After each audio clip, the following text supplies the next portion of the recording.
Bajari Gomorrah, or G'day in Gadigal language. Now, NAIDOC week is fast approaching, July 5 to 12, and this year's theme is 50 years of deadly.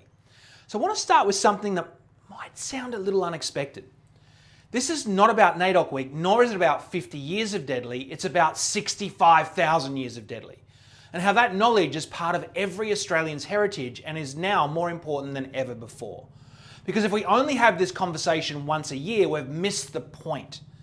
What this is really about is how organisations lead, connect and make decisions in a world that's becoming more complex, more uncertain and more disconnected. Across every organisation I work with right now, there are consistent challenges. How do we build real connection? How do we lead with trust? How do we make better decisions under pressure? And more importantly, how do we do that in a way that's sustainable over time?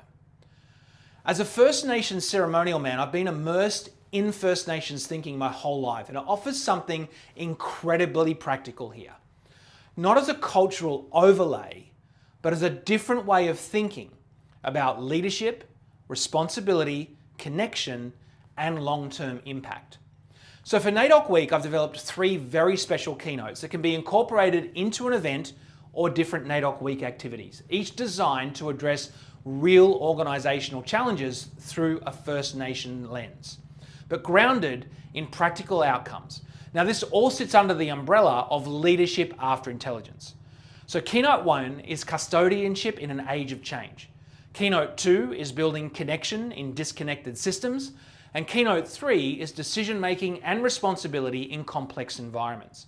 Now, these are not cultural presentations, they're leadership conversations designed to help your people think differently, connect more deeply, and lead more effectively.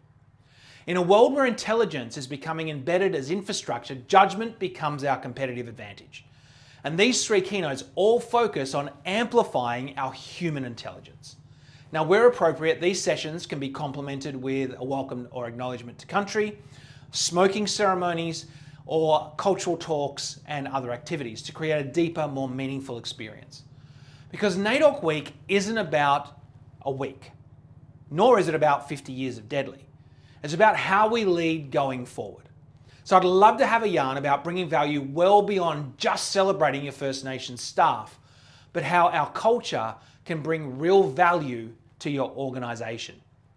Anangoroa, I see and hear you. I look forward to having a yarn.